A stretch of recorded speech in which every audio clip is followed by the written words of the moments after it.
All right, so we're live now here at Eight Letters Bookstore and Publishing. Welcome to another book talk.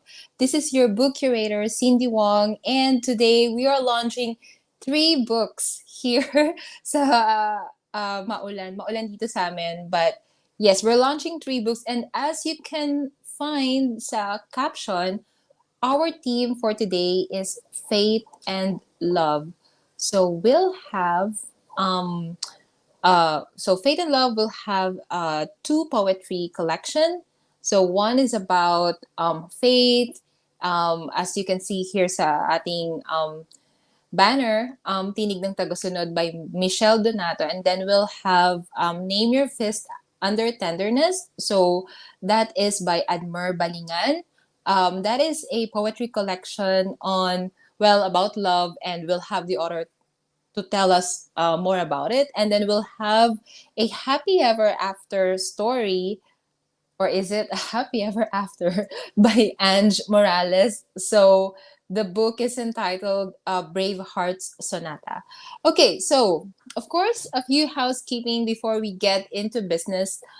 Um, Before we get the authors on stage, I just want to announce that we'll be at the Hong Kong International Book Fair this 19 to 25 July. And we're already in talks with the National Book Development Board if we're able to make it sa Davao Book Fair. And then, of course, the Manila International Book Fair.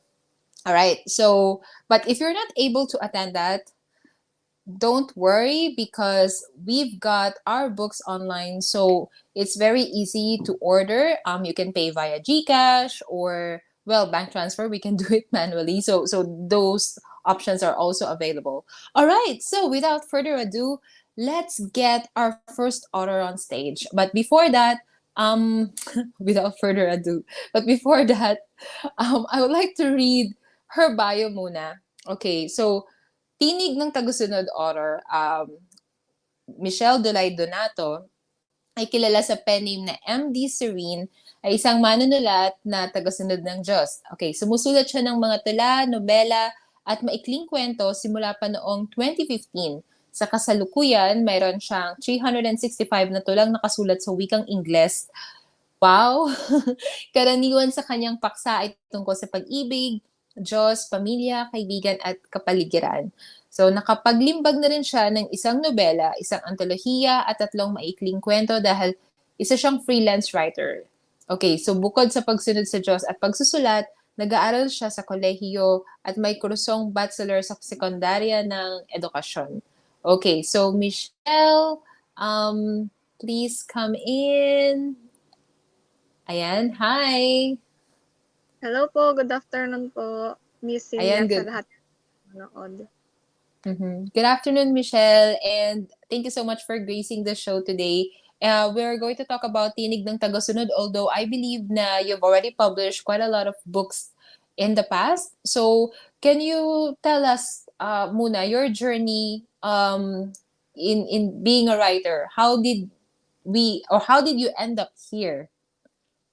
So, yun nga po, based po sa sinabi niyo po kanina, 2015 po nung nag-start po akong nagsulat. Actually, parang laro-laro ko lang po noon kasi sa notebook lang po akong nagsusulat noon, and hindi ko pa po natatapos yun yung unang sinulat ko po hanggang ngayon kasi nakalimutan ko na rin. Pero as time goes by po, dun ko po nalaman na yung pagsusulat pala is calling ko bukod sa passion kasi in every areas ng aking buhay, parang laging nagsusulat na lang ako palagi sa school and even sa sa bahay po, ganun po. And then, nung una, akala ko po talaga passion lang yun.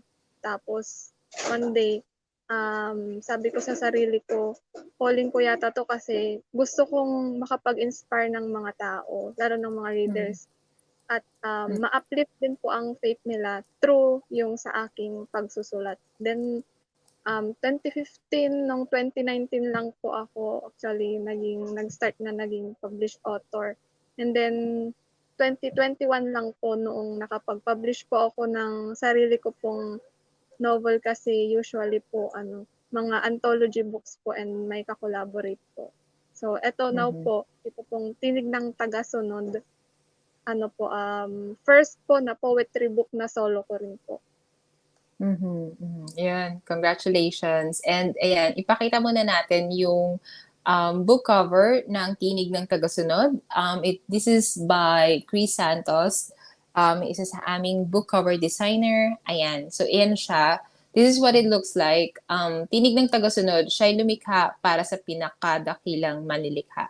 Okay, so let's talk about this book naman. Ayan, so as we can see, it's a poetry book collection. So, a collection of Tagalog poems which aims to reach as many interested readers as possible so they may find enlightenment spiritually, especially during these times. How was your journey naman? Paano mo naman to naisip isulat? Like, kanina na basa natin na you've always written about faith, but um ano ba, maybe we can have a look, you can let us look at behind the scenes and how, what is your faith like, Michelle? So ano, yun po. Mm-mm. So dahil about faith po iyan, actually, ang inspiration ko po sa excuse me po, sa pagsusulat po Mm-mm. niyan is yung experiences ko po as Christian sa paglapit po sa Diyos. And then ang dami po Mm-mm. kasing nangyari, ang daming pagsubok, pero doon ko po nakita na grabe po yung pag-ibig po ng Diyos na hindi niya po ako pinabayaan kahit na nanghihina po ako, nun siya po yung naging lakas ko po. Kaya po sa sobrang thankful ko po kay Lord, nakapagsulat Mm-mm. po ako ng poetry book. And then Mm-mm. gusto ko rin pong i-share sa ibang tao na kung gaano siya kadakila at kung ano po yung ginawa niya po sa buhay ko at nang sa gano'n po ay ma-encourage din po sila. So actually po kasi hindi po ako, magaling sa talking kaya sa Mm-mm. pagsusulat po, kaya sabi ko po isulat ko na lang ito siguro mas effective kapag isusulat ko at least, mababasa pa ng mga tao, mababalik-balikan nilang mabasa kapag nagkaroon sila ng copy, yun po. Mm-mm. Mhm. Ayun. So, were you sick before, Michelle? Because you mentioned na, yun nga, nung, or ano ba yung naging struggle mo in the past?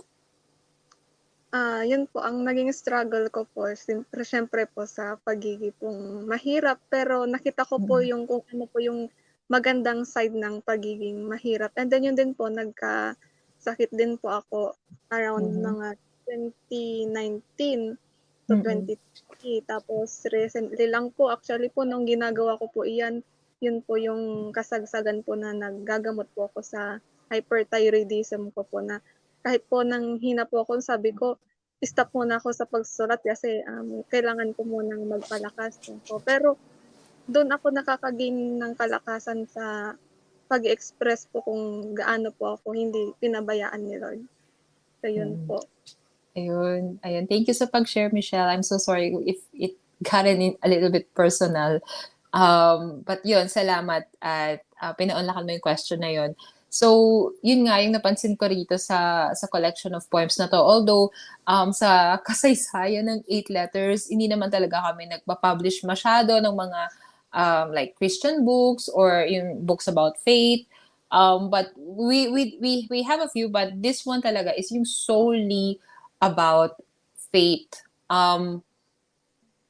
Maybe you can makakapagbasa ka ba ng ano ng excerpts para mabigyan naman natin ng glimpse kung ano ba yung mga tula na makikita nila dito sa tinig ng tagasunod. Sure po.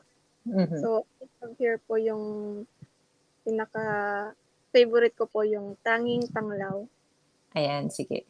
Dito, bagamat may Mm-mm. nagliliwanag na araw sa umaga at sa gabi may buwan at nangingislap ng mga tala, ang mundo'y tila nababalot pa rin ng kalungkutan at nilalamon pa rin ng kadiliman. Dito, tiyak ako'y matutumba dahil itim ang nababanaag, babagsak kapag nangihina dahil sa takot na dulot ng dilim.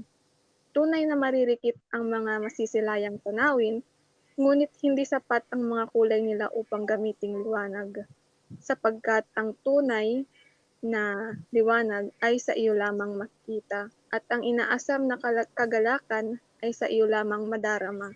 Dulot mo ay ang pagliwanag ng buhay ko at ang pagkakita ko sa daang tapat na lalakarin ko. Ayan, That's for nice. the Ayan. Bakit mo naman siya naging paborito? Bakit naman ito yung naging paborito mong entry? Out of ilan ba to? Medyo marami-rami din to. Yan. oh. So, Mm. yun po yung pinaka-paborito ko pong entry kasi yun po yung naging summary po ng buhay ko simula mo nakaraan Mm-mm. at present kasi 'pag wala po si Lord sa buhay ko, Mm. ang dilim po, so lagi po akong bumabagsak. Yes, nakakatayo rin ako, pero nung wala talaga siya na hindi ko ginawang siya yung, center ng buhay ko, Mm. grabe po yung panghihina. Akala ko po mag-isa ko lang po, and akala ko po yun na po ang katapusan ng lahat, pero po his light gave me hope na kahit ano pong mangyari, hindi niya po ako iiwanan and magpapatuloy lang. Ayan. Well, that's the faith. Yan, Michelle. So, yan, thank you for sharing us. Pero, um, ikaw ba, bilang manunulat, ano ba yung mga iba mong mga genre na nasulat in the past? Mga inspirational po and horror po. Mm. Um, Okay. Mm, ah, mm. Yun nga po dati po kasi siyempre yung hindi ko pa po gano'n po kakilala si Lord. Grabe po Mhm. talaga yung kadiliman ng buhay ko, kaya ginawa ko pong inspiration yun para makagawa po ako ng horror, and then nung nakilala ko po si Lord, dun na po nag-start na gumawa po ako ng inspirational story. So meron din po akong na-publish Mm. na Wednesday by Your Side na Christian romance naman po siya and inspirational din po. Mhm, mhm. Yes, I believe maraming Pilipino actually nagbabasa ng mga inspirational or yung tipong Christian novels din, ano. So, pwede bang kasi matagal na rin tayong friends sa Facebook, although recently lang ikaw na-publish dito sa Eight Letters. Lagi ko nakikita yung mga post nyo, pati ng papa mo, di ba papa mo is din, writer din siya. Opo. Mm. Nanonood mo siya ngayon? Actually po nasa labas inaayos niya po yung, ituturo niya po kasi, tutor po siya. Ayun, Nasa labas oo. nakakanood. Oo, kasi baka wala na rin akong chance itanong. Kasi since alam ko na writer yung papa mo, does he influence you in a way sa mga sinusulat mo? Or Actually po magkaiba kayo ng genre? Actually po ako po yung nag-influence sa kanya na magsulat din po and, Mm-mm. mag-publish. Pero po, naka-graduate po siya ng, AB English, and dati na po siyang Mm-mm. nagsusulat, kaya lang po itinigil Mm-mm. niya. Kasi po yun sa nagturo na po, and then nung mga Mm-mm. recently lang na pandemic po ata or pre-pandemic po yung in-encourage ko din po siya na magsulat din po siya, hanggang sa yun po, Mm-mm. discover po. Oo, yun nga rin yung napansin ko. So yun, at least may dalawa ng writer sa family. Okay, so aside sa tinig ng tagasunod, ano ba yung mga pwede naming abangan mula sa'yo? Are you working on another manuscript right now? Another novel? Ganyan? Meron po akong kasalukuyan po na tinatapos na hopefully po matapos this year na, sabihin ko na po yung title, Sige. ang title niya po is Sa Piling Niya, and Mhm. another Christian story naman na po siya, and Mm. nasa first 5 chapters pa lang po ako, kaya hindi ko pa po mare-reveal kung ano po yung magiging Mm. blurb and then kabuuang takbo. Basta po Mm. it's, inspirational na naman po and for encouragement sa mga taong walang-wala na po. Mhm. Oo. Ayun. So, bago tayo magpatuloy sa mga katanungan natin, I also would like to advertise yung Tinig ng Tagasunod. Pwede nyo na siyang ma-order sa website namin for only 330 pesos. So soon, it will be available din sa Shopee, sa Lazada, and as an ebook sa Gumroad and sa Amazon. So yun, tinig ng tagasunod is only 330 pesos. So this is a good chance or a good reminder for you guys to get a copy from our website. So mapapansin nyo naman, pwede namang GCash or credit card ang payment. Ayan. So, there. Michelle, let's talk about naman yung mga um, process mo sa pagsusulat.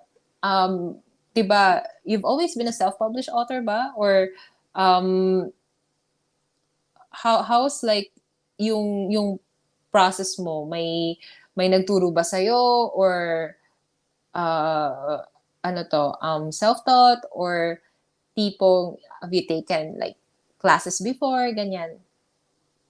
Ano po, nag-start po ako na hinahasa ko lang po yung sarili ko pong kakayanan. Nagtutuloy lang po akong Mm-mm. nagsusulat and then nagbabasa ng maraming libro para makita po yung writing styles ng other authors. And then, Mm-mm. may na-encounter po akong organization na nag-offer po ng free training, free workshop. And then, nagkaroon din Mm-mm. po ako ng coach. Shout out po kay Coach A. Thank you so much po sa pagtuturo po sa akin and nai-apply ko po lahat po ng naituro niya po sa amin. Mm-mm.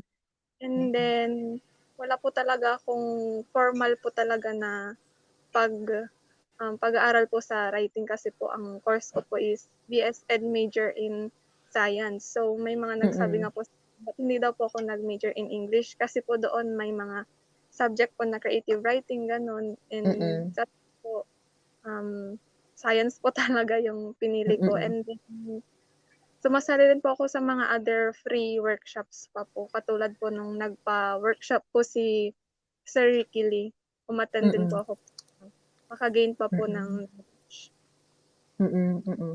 Well, usually naman talaga, inspiration can come from anywhere.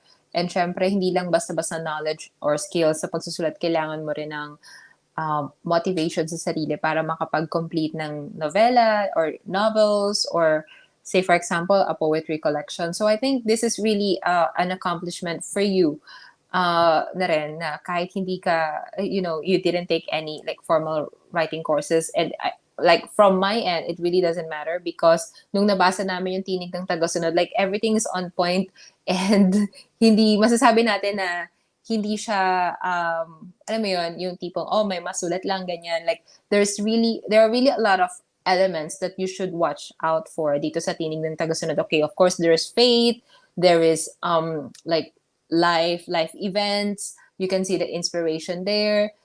So, hindi lang siya, I think it's something na pag tinabi mo siya sa pagtulog mo, and you feel like, okay, you need more courage sa susunod na araw, pwedeng, you can just open the book, find one poem, and then you'll be fine the next day. So, yon. Michelle, I think it's safe to say na, with yung ngayon na, like in modern times, I think it's safe to say na medyo mahirap i-instill sa ibang tao yung like yung faith or okay, pray every day or alam mo yon yung Christian living. Pero do you think eto bang tinig ng tagasunod while you were writing this, eto ba ay dapat basahin ng anong edad or um, to whom are you dedicated this book to? Yes po, any ages naman po. Pwede po Mm-mm. mababasahan kahit ano pong age. Kaya po, ang ginawa ko pong writing style yung maintindihan din po ng mga nasa lower ages bukod po sa mga mas nakakatanda kasi for all naman po iyan. And then, ang naging Mm-mm. inspiration ko po talaga sa pagsusulat nito si God po mismo. And then, yun nga po Mm. yung na ngayon po na ages parang ang ihirap instill sa mga tao po yung mga tungkol sa faith and Christian life. Kaya po ang ginagawa ko po is sa creative writing ko po idinadaan kasi ang dami pong mga teens po ngayon na nahumaling po sa pagbabasa sa Wattpad. So Mm. gamit ko na pong tool yung Wattpad and yung writing para ma-instill po yung tungkol po sa faith. Mhm. Ayun. Alright. So yun, baka pwedeng mag-share ka pa ng isa pang excerpt sa amin aside from the earlier na sinabi mong favorite mo? If you still have another excerpt. Ayan. So, kanina binasa natin dito yung comment. Pinakita natin yung comment ng UEP Multi-Faith Services. Ayan, God bless you, Michelle. Proud kami sa'yo. Ayan, are you part of UEP? Opo, actually po, organization po yan sa university po namin na ang aim din po is about sa faith din po, pag-uplift din po sa faith. Mm-hmm, mm-hmm. Thank you so Ayun. much sa inyo. So, ito Yan. po, na Mm-mm. hanap po, yung pag-ibig mo. About naman po dun sa pag-ibig ni Lord sa akin. Bagamat namabalot ng putik ang aking kamay, hinawakan mo pa rin ito. Iyo pang sinabi na mas nangingibabaw pa rin ang iyong dakilang pag-ibig. Sinamahan mo pa ako para hugasan ng aking palad. O Panginoon ko, salamat sa habag mo sa akin. Kaya naman, ang putikan ay hindi ko nababalikan pa, sapagkat ayaw kong maranasan ang iyong galit. Ngayon napatunayan ko, totoo nga ang pag-ibig mo. At ayun po Ayan. ang pag-ibig mo. Ayan, galing. Ayun, maraming salamat, Michelle. Michelle, saan ka naman namin pwedeng i-follow? Meron ka bang social media na pwede naming na ina-update mo palagi para malaman naman natin kung ano na yung mga susunod na hakbang mo as as a writer. So, mas active po ako sa Facebook account ko na Michelle Dulay Donato, and meron din po akong Facebook page na MD Sirin. That's actually my pen name. And doon na Mm-mm. po ako nag-update po about sa aking mga books. And sa mga nagbabasa rin po sa Wattpad dyan, meron din po akong Wattpad account, MD_Sirin. Yun po. Ayun. Thank you so much, Michelle. And congratulations on Tinig ng Tagasunod. Ayan. So, sa mga hindi pa nakakakuha ng kopya nila, it's only 330 pesos. Ayan. So, pwede kayong mag-order sa website, sa Shopee, and also sa aming Lazada account. Ayan. So, thank you so much, Michelle. And really hope to get to read more works from you. Ayun. Thank you so much. Thank you so much rin po sa Ayun. pag-unlock po. Mm-mm. Thank you, Michelle. Bye Ayan. po. So, yeah. Bye. Ayan. So, we just had Michelle Dulay Donato of Tinig ng Tagasunod. So, up next is another poetry collection. But this one naman, it's entitled Name Your Fist Under Tenderness by Adme Balingan. Okay, so Name Your Fist After Tenderness. Is Adme Balingan's third collection of poetry and proses that reveals the most dreaded truth within the household. It is born out from his honest observation of the living bodies which he associates to men and women merely beggars of sleep. Written from the point of view of a 21-year-old, frankly destitute Kamayo poet, Admer reveals in the power of unrestricted expression through written literature. Here he has bravely spoken the often unspeakable terror he remembers from childhood. So he wants to write about it as his way to reclaim his voice by telling unapologetically what he went through and conquered as a child. Ayan, hindi ko na babasahin yung mahabang description, but without further ado, may I call on Admer? Admer, are you here? There? Hello, Miss Cindy. Hi! I like your background. Very on Thank you brand. so much. Ayun. So, medyo nabigla ako nung nabasa ko ng description because it says here, the poetry and prose collection speak about unspeakable terror you remember from your childhood. Can you tell us more about this? I really thought romance, but can you enlighten me, please? Okay, Miss Cindy. Um, Mm-mm. this book, as the description says, um, it Oh, is a sorry. collection of poetry and prose and that reveals the most dreaded truth within the household. So, Mm-hmm. in this book, in particular book, I wanted to bring honesty into my expression, and I Mm-hmm. wanted to acknowledge everything that I went through, especially as a child.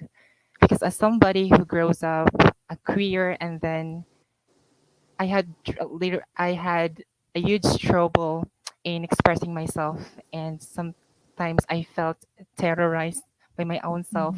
At the same Mm-mm. time, the society that surrounds me, because up to this day, I think the battle towards acceptance is still ongoing, and I wanted to um, write about it in this poetry collection as to reclaim my voice, because I feel more powerful writing my words, I mean my thoughts into words. Mm-mm. It's something that I really not only passionate doing, but it is something that makes me feel purposeful. Mm-mm. Wow. Wow, so pasok pa rin pala tayo sa Pride Month, no? Thank you, Admer. I hope you're comfortable sharing this with us. Yes. I'm sure writing this book is not easy, which I'm going to show right now. So here you go. Name Your Fist After Tenderness by Admer Balingan. It's only 290 pesos, and it's printed in cream paper. So it's going to be a beautiful book cover designed by Chris Santos. So yun, Admer, sorry, going back to your story, um, would you say writing this book is sort of a therapeutical thing for you to do, or? I don't know. Hmm. I don't know the proper way to describe it, but Hmm. I feel more free writing this book. There's no Hmm. barrier. I feel unrestricted writing this book. And writing has always been my way of showing my power, because I feel more powerful when I am writing. So in Hmm. this book, in contrary to my previous books, I wanted to bring honesty into my thematic and poetic expression, because I think that is what poetry is. And so Hmm. I wanted to write something that reflects honesty. And I wanted to Hmm. write something as well that centers on the household, Hmm. Hmm. because most of my poetry books are written um, only in the personal level. And so in this book, I wanted to step out of that level, and to explore other aspects that I can write about. So my observation, honest observation to every household that I step into, especially the household that I'm living in, I wanted to express those things that people are very afraid to confront, and people that are not ready to hear stories like this. I mean, stories like those that happen inside the household. Mm-mm. Yun. Wow, Admar, thank you for that wonderful answer. Thank you talaga. But dapat pala yung title ng talk na to, Book Talk with Cindy, stories about faith, love, pride, honesty, and the household. Okay. Um, okay, so what are the elements that we can find in this poetry collection? Okay, so we get the theme, but would you say is there the emotions naman? Is there fear or courage? Maybe Y- you can give us some more. Okay, so in this poetry collection, there is so much fear. So Mm-mm. I used to, when I am in fear, I used to channel it through writing different poems. And there is also courage, because writing takes courage. To be open to the world takes courage. To be more honest with yourself takes courage. And that is what I want people to see in this book, that it's not only about a story of fear, but it's something that they can also learn from, especially the courage that underlines this story. Because the main theme of this story is, I mean, this poetry book is all about tenderness. And in that tenderness, there is self empowerment and courage. And that is something that I want people to take away after reading the book. Mm-mm. I still remember when we were discussing about the book title. I was like, is this really fist? Name Your Fist or is it name your first, or because like we were discussing it, the team, the eight letters team, and nagtalo pa kami. Like, no, that's name your feast. Oo, we had this discussion talaga. And so now I can totally understand. Feast, maybe it represents the courage thing, or maybe yung takot, or but then it's followed by the word tenderness. Actually, there are so Mm-mm. many representation of the feast, but I wanted to Mm-mm. leave it to the readers how they will Mm-mm. picture out feast. But for me, it represents hardships and fear and courage as well at the end of those hardships. Mm, mhm. Ayun. Yun.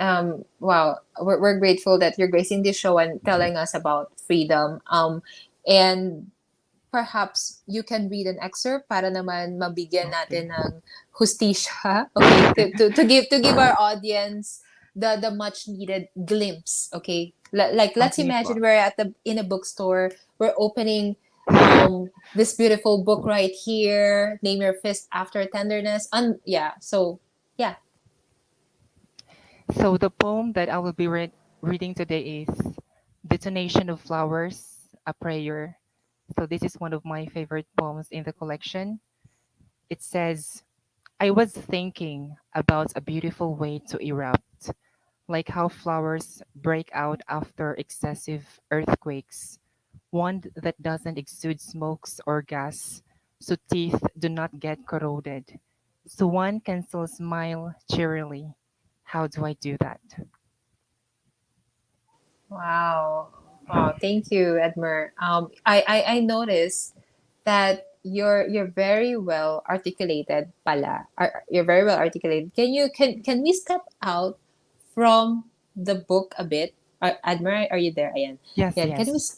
Can we step out for a bit, and can you tell us who are you personally? Like, where are you from? How did you get here? You don't need to tell your address. But yeah, how did we end up here? Because I believe this is not your first book, right? You were published by another publisher in the past. Mm-hmm. Yeah. Yes, Miss Cindy, I don't feel unworthy. I feel unworthy to to share. But Unworthy. No. um I am as my description says, I am a Kamayo poet, and before this book collection, I published two books already from the other publisher. And what brought me to this publishing house, because I heard also as well that I have also my writer friends who were published under eight letters. And these writers, I really look up to them. They inspired me in so many beautiful ways.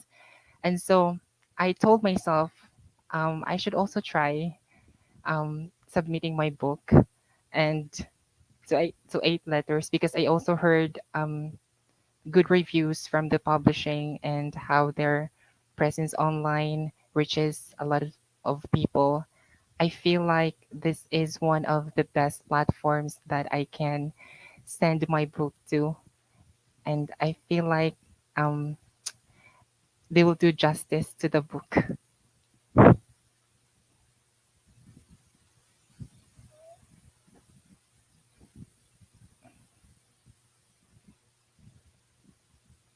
Miss Cindy?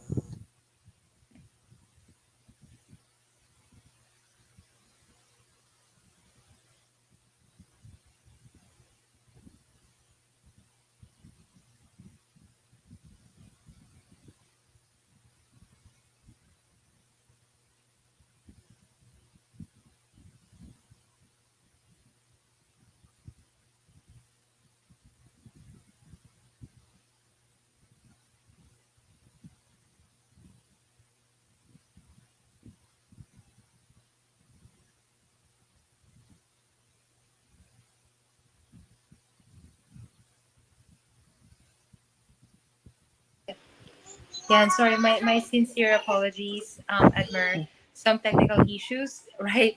No So worries. sorry, I missed the part where you mentioned you're from Camayo, Camayo poet, right? Yes. Actually, Yes. I live in Surigao del Sur, but Mm-hmm. I studied in Davao City, and my mother tongue is Kamayo. So Mm-hmm. it's a language different from Bisaya, English, Tagalog.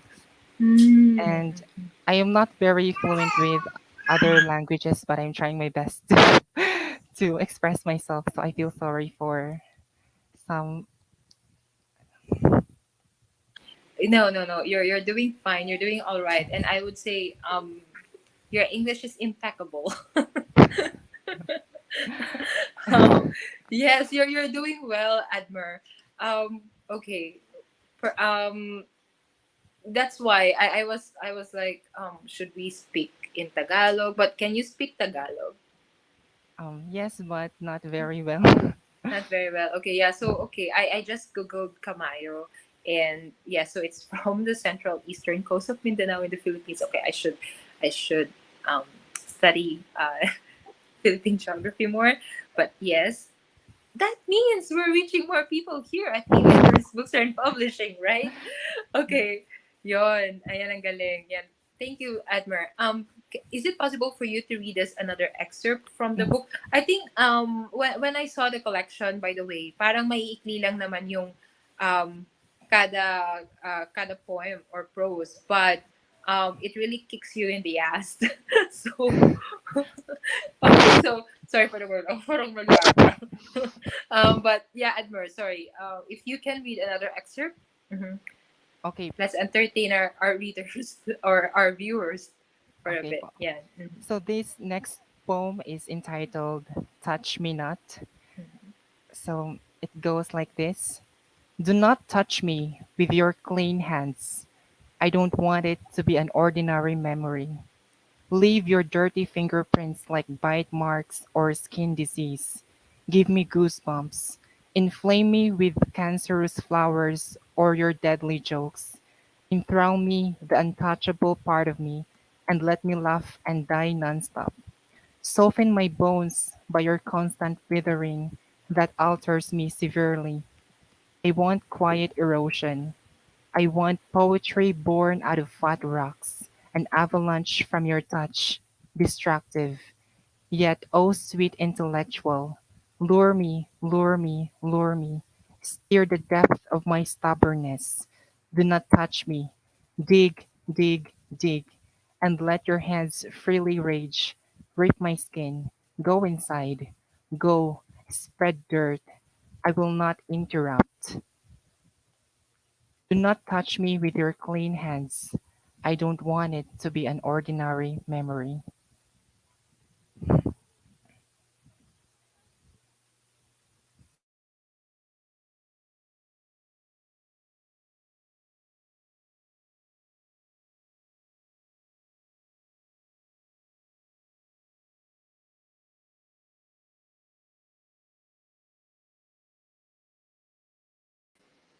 Yeah.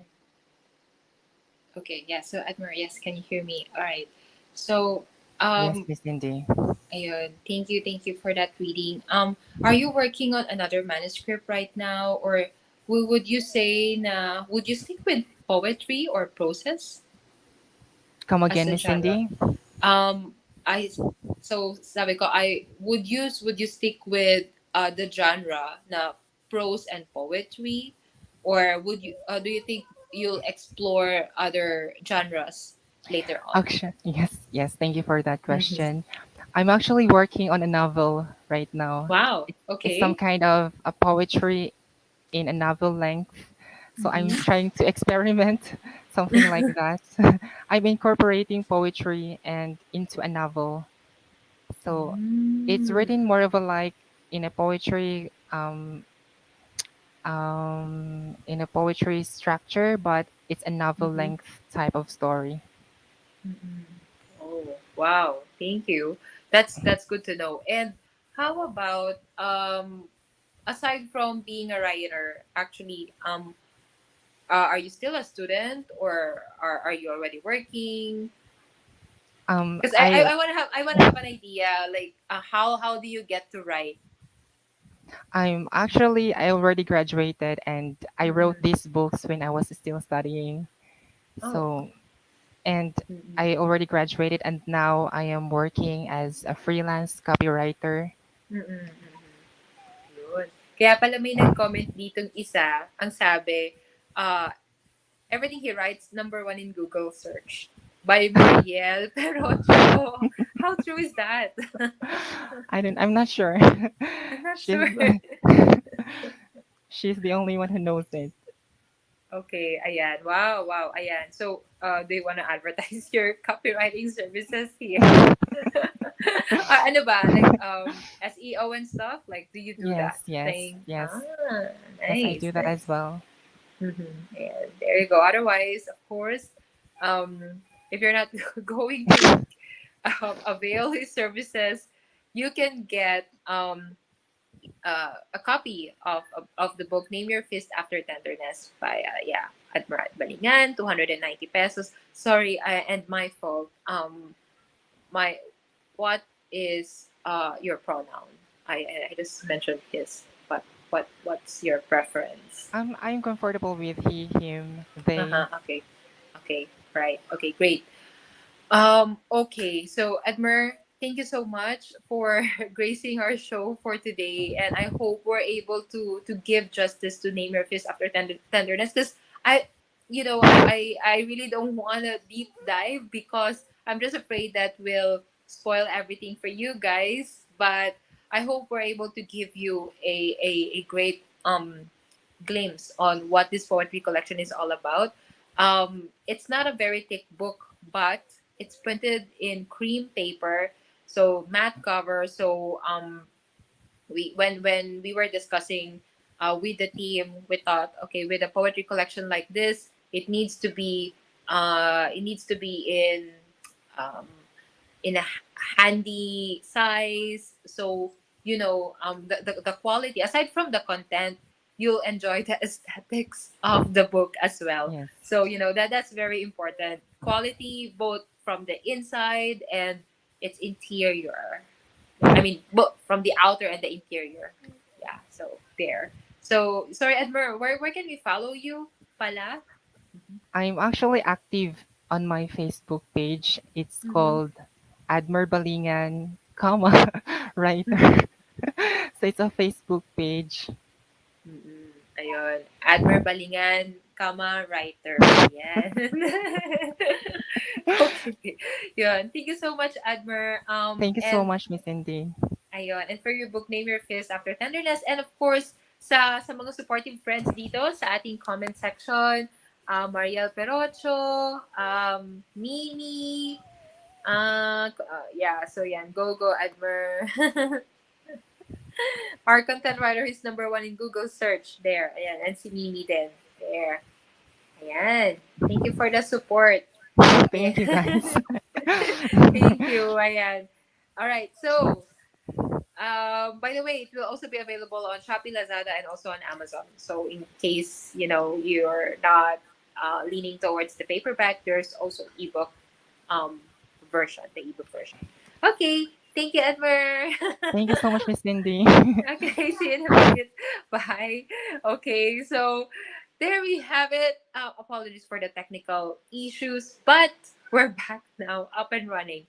Okay, so for our third guest for today, we had two poetry collections. One's about faith, and the other is about love, self-love, self-acceptance, um, facing your past, facing or what confronting your fears, your inner fears. Ayan. So we had Michelle Donato and Admer Balingan, at ngayon naman we'll have a novelist. Okay, a novelist this time. So this time it's also this is going to be about love. Okay, a romance story, a brave heart's sonata. So let me just read a blurb before I get Ange on stage. Okay, so the blurb goes like this. For Ezekiel, life has always been hard, and he had long stopped believing that miracles could happen, or that his life will be as colorful and lively again. It was like everything was in the shade of black and white, nothing that made him feel alive, not until he met Bliss. Bliss was his total opposite. She was so full of life, you, and her smile radiated an immeasurable amount of happiness. She taught him how to value his life, bought him light, and even painted colors to his monochromatic life. So, most of all, she taught him how to love. But fate has a different plan for the two of them.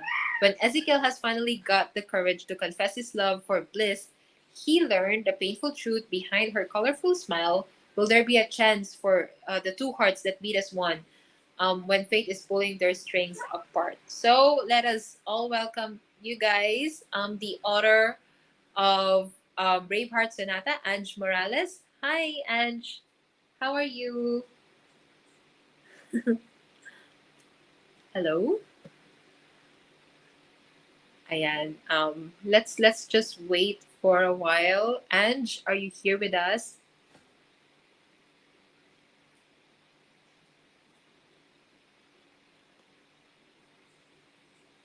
Hi, Ange. I think you might need to restart or refresh the page. Ayan, hintayin natin si Ange bumalik. But habang hinihintay natin siya, we can have a look at the book cover right here, also by Chris Santos. So this is a Brave Hearts Sonata, 390 pesos. Okay, Ange, you're here. Okay. Hello, can you hear me now?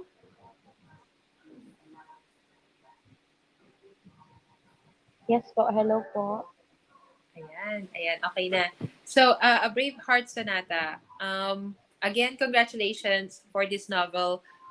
Debut novel with 8 letters. I'm sure you've published books in the past na rin, like the previous two writers that we just had.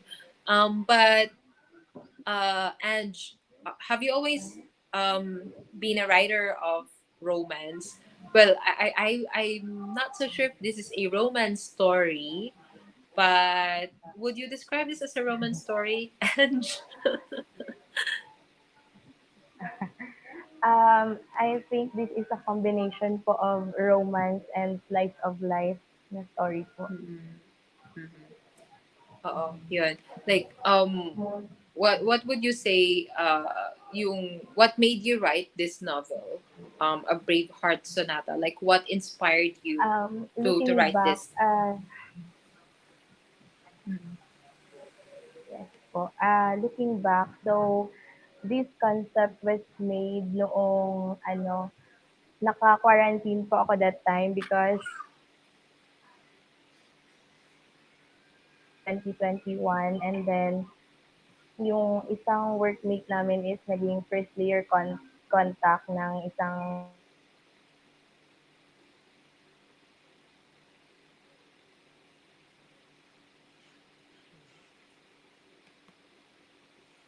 Ayan, medyo Ange, um, we're having technical issues once again. So maybe Ange, maybe you need to connect to a better internet or internet connection or maybe data. Ayan. Ayan. So medyo hindi smooth yung live natin today, but that's all right.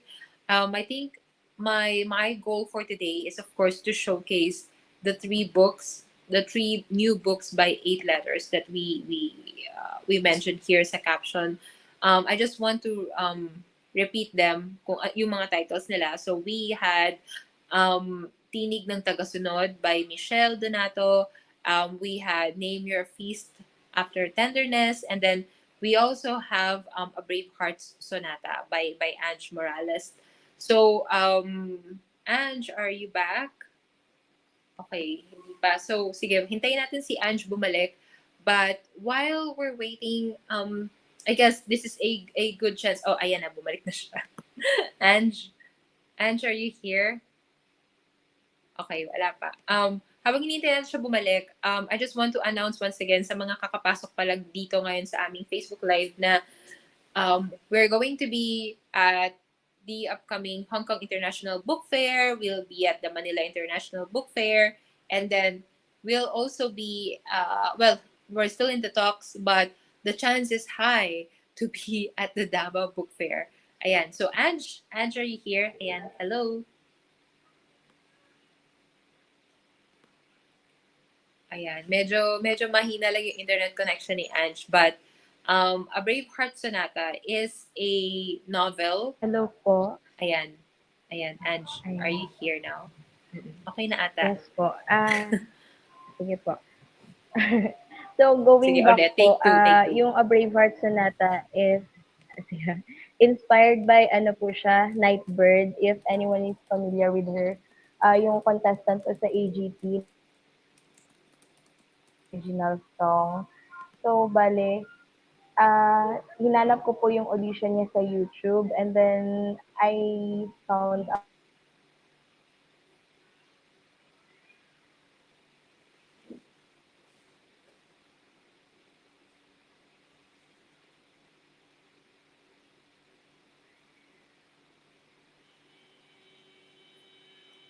Oh, yeah, sorry. Parang nag-pause ulit si Ange.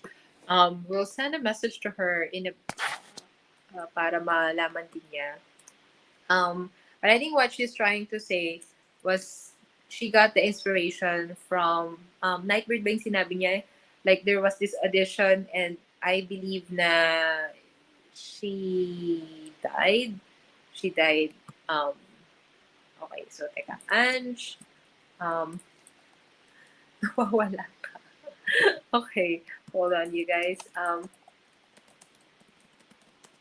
Ayan. Okay, so, hintayin ulit natin siya pumasok. So, yun nga. Okay, balik tayo sa advertisement natin while we're waiting for Ange. Ngayon, it's already June. It's already June. So, what have we done in the past several months here at Eight Letters? We've been very, very busy because we're trying to launch and publish as much book as possible. But, sa dami ng libro, we want to maintain the quality of the books. We want to maintain the quality of the works. So we just have to, like, every day nag-edit ako. Every day nag-edit kami. Every day nag-aayos kami, nag-book cover design, like naggumagawa kami ng graphics at kung ano-ano pa. So that's what we've been doing in the past several months.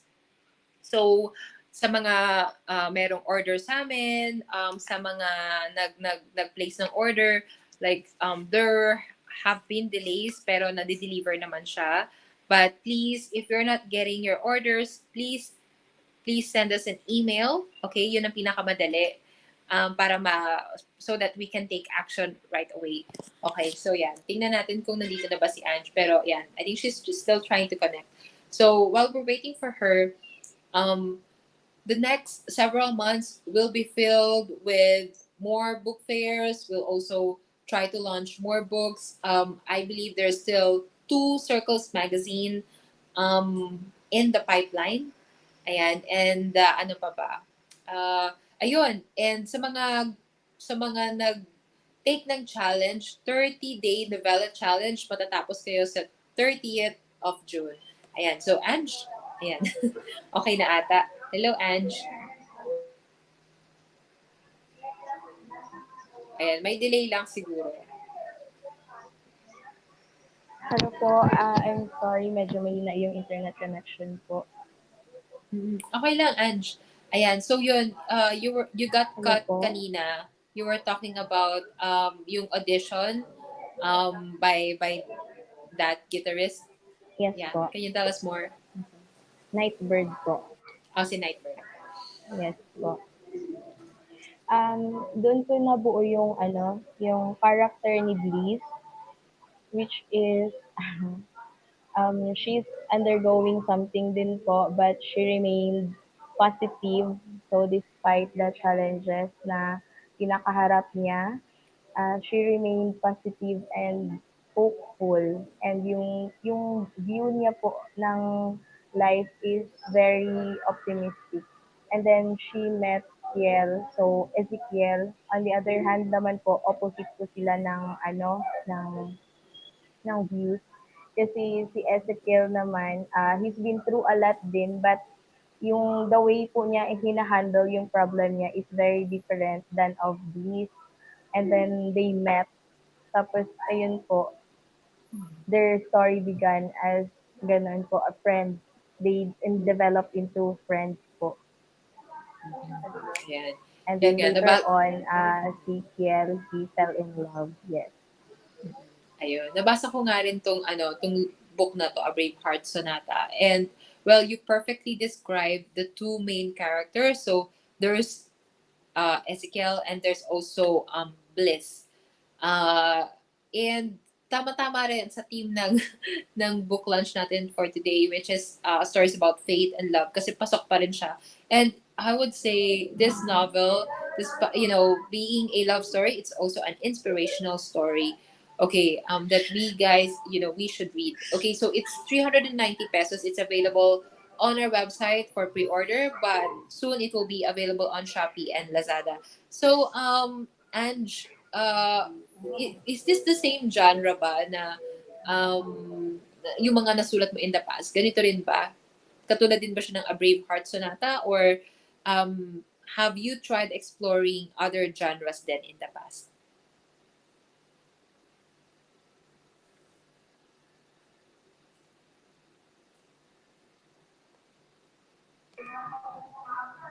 Ayan. Sorry, Ange. I was asking kanina kung Yes po. have you explored other genres in the past, or ganito ba palagi yung mga nasusulat mo? Like inspirational or love stories? Ano po, bali, I haven't tried other genre pa po, pero recently nag-join po ako sa isang collab, and then ano naman po siya, erotic romance. I also tried that stuff for collaboration. Pero other than that po, hindi pa po ako nakapag-try ng ibang genre. But I am, ano po, planning, no, someday na makasulat din ng other genre, like, yung isa po na gusto kong aralin is fantasy po, and ganun po. So as a writer ba, would you say na you're an explorer right now because hindi ka pa nag-stick sa isang genre, or it's just as a writer this is how you want, or how you'd approach writing? You want to try a Um, lot of I genres think kung anong mas komportable ka.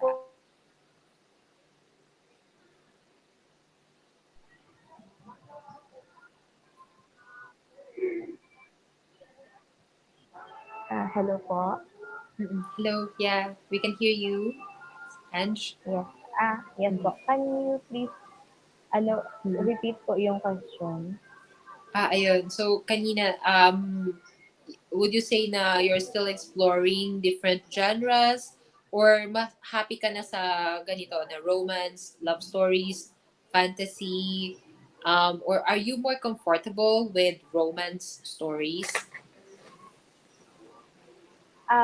For me po, masasabi ko po na parang mas komportable po ako sa ganoon, yung young Mm-hmm. adult or romance stories. Pero open naman din po ako na mag-learn ng ibang genre if given the chance po. Mm-hmm. Ayun. So, Ange, are you able to read an excerpt for our viewers today? Ayan, para malaman naman natin kung ano bang pwede nating mabasa sa A Brave Hearts Sonata. Mhm.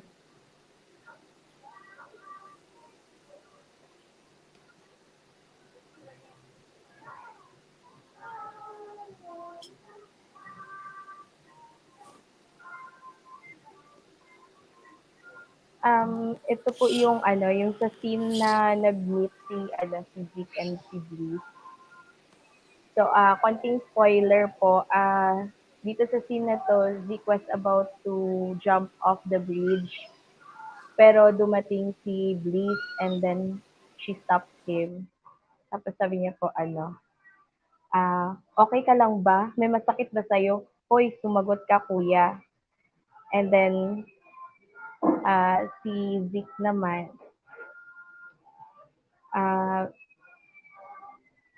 sabi niya, para akong binuhos ng malamig na tubig at bigla na lang natauhan. Agad kong tinabig ang kamay niya at mabilis na tumayo. Aray ko naman, ikaw na nga ang tinulungan, ikaw pa tong galit. And then, bigla naman akong nakonsensya. Kaya muli akong humarap sa kanya. Nakita ko siyang nagpapagpag ng kamay. Ang suot niyang bulaklaking blusa ay bumagay lamang sa kanyang kaputian. Hindi ko sinasabing tulungan mo ko. Hindi ko sinabing kailangan ko ng tulong mo. Malamig kong saad. Alam mo, kasalanan sa Diyos ang pagpapakamatay. Sige ka, hindi ka tatanggapin sa langit niyan, pananakot niya sa akin. Hindi ko maipaliwanag ang nararamdaman ko noon. Biglang uminit ang dibdib ko at para bang mayroong humaplos sa puso ko. Ang tanda mo na naniniwala ka pa rin sa langit? Hindi totoo yon. Kontra ko sa sinabi niya. Napasimangot siya at kumunot bigla ang kanyang noo. Tumingkit ang kanyang mga mata. Alam mo, napaka-negative mo. Ang saya kaya mabuhay. Hindi mo ba naisip ang mga taong iiwan mo kung sakaling tinuloy mo yon? Naiinis niyang tanong. Biglang sumagi sa isipan ko ang luhaang mukha ni Mama. Parang narinig ko ulit ang kanyang mga hikbi habang sinasaktan siya ni Papa. Kung mawawala ako, ano ang mangyayari sa kanya?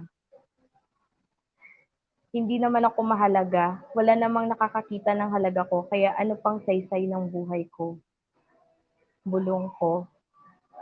Hindi totoo yan. Mahalaga ang bawat buhay. Isipin mo na lang, sa mga oras na ito, may isang taong nakikipagpatintero kay kamatayan.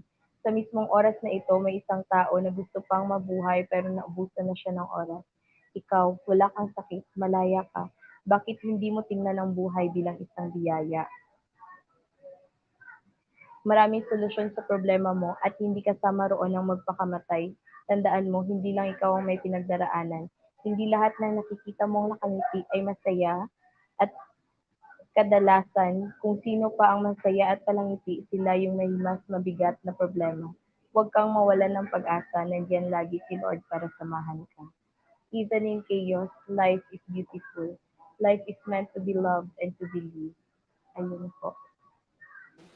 Ayun, thank you, Ange. Maraming salamat sa magandang excerpt na nabasa. Ayan nga, yan yung, I would say, yan yung meet cute, yung una nilang pagkikita.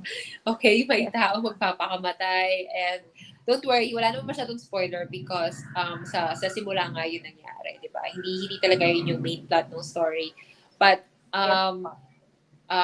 pero Sonata, looking at the book cover and also the book title, may kinalaman siya sa music.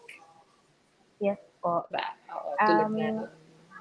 Yes po. So, bali, this book also tackles yung ano po, about yung kung paano na overcome ni Glee yung fear niya of the unknown. Fear of the unknown kasi di talaga natin masasabi kung anong mangyayari sa buhay natin next, ganoon. And then she had always been, mayroon po siyang mga bagay na gustong gawin pero since since ano siya, may something sa kanya, so she's not free to do kung ano po yung mga bagay na gusto niyang gawin. And then here's Kiel na parang yung tao na naging kasama niya para gawin yung bucket list niya. And then isa nga dun sa mga bucket list niya is yung kumanta sa crowd, ganoon. So may mga bucket list po siya si Bliss na nakompleto niya because of Kiel. And then yung A Brave Heart Sonata, parang ano po siya, if yung kung magbabase ka lang sa title, parang hindi mo agad siya maaano na bakit ganito yung title. But if you will read the story,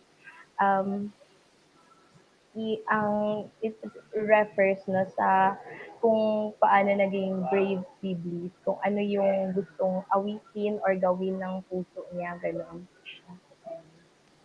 Ayun. So, parang we're kind of touching only the surface level dito na pinag-uusapan natin. Iba talaga pag mababasa mo yung libro, which is only 390 pesos and available sa website namin. Ayun.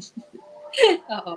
At soon, available din sa Shopee na sana kung gusto mo ng mas mabilis na shipping. Okay, so, yun. I think, Ange, that is a good introduction dito sa A Brave Heart Sonata. Pero pag-usapan naman natin yung pagiging manunulat mo. Balik tayo doon ha, kasi kanina na-touch base na rin natin siya. So, sabi mo kanina, you're willing to try to writing fantasy novels. Meron ka bang ano ngayon, like upcoming manuscript na you're working on? Yun. And then yung Yes usual po. ba? So actually, Sorry, go ahead. Yes po.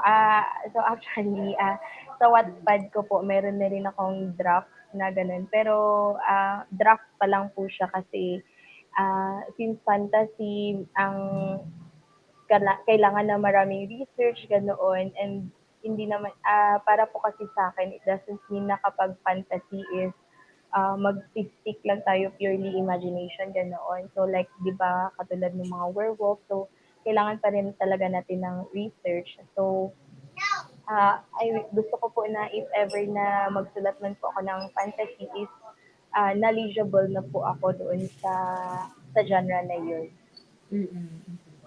Okay, yun. Yun nga naman. Kasi pag fantasy, sobrang, like, matinding world building yung kailangan natin doon. But Ange, are you a full-time writer or may iba ka pa bang ginagawa as a person?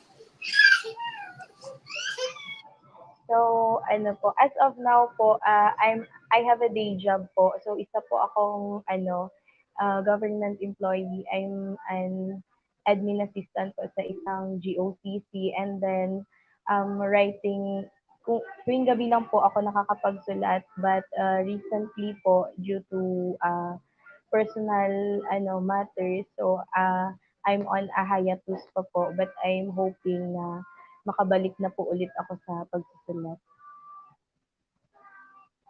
Yan. Yeah. So, thank you, Ange, sa pag-share niyan.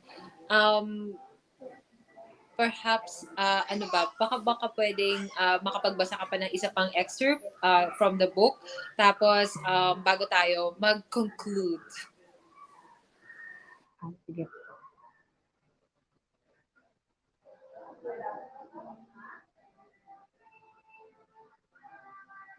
Um, this is from chapter 12 ng book. So, every chapter po kasi nakagawian ko na lagyan siya ng parang kahit isang stanza ng poem. So, ito po yung nakalagay dito. Life comes with a little drama, a cup of laughter and an ounce of tears, heartbreaks, disappointment, even a little pain and sadness. But collectively, we call it experiences. These experiences spice up our lives and make our lives worth living. Um, so this is POV po ni Tiff or ni Tiel. Oh, nariyan ka na pala anak. Kamusta ang practice mo? Nakangiting tanong ni Papa. Parang nanuyo ang lalamunan ko at hindi agad ako nakasagot. Si Papa nga ba ito? Lumapit si Papa sa akin at niyakap ako ng mahigpit. Nang maramdaman ko ang kanyang mainit na yakap, ay kusang kumawala ang luha sa aking mga mata. Kaya tagal kong hinintay ang pagkakataong ito. Ngayon ko lang ulit naramdaman na may papa pala ako. Patawarin mo ako, anak. Kung naging masama akong ama, naging makasarili ako at pinasa ko sa inyo ang mga problema ko. Hayaan mo, anak, babawi ako sa iyo para sa lahat ng mga pagkukulang ko.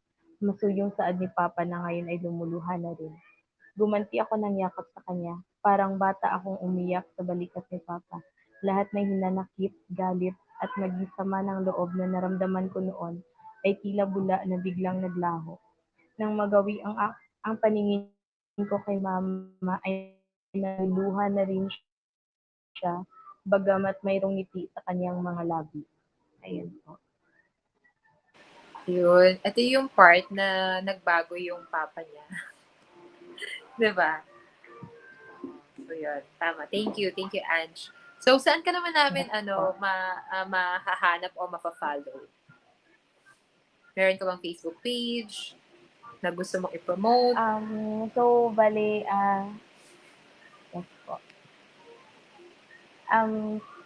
You can follow me po on my Wattpad account. So, my username is Miss Gelatine. And then, mas active po ako sa Facebook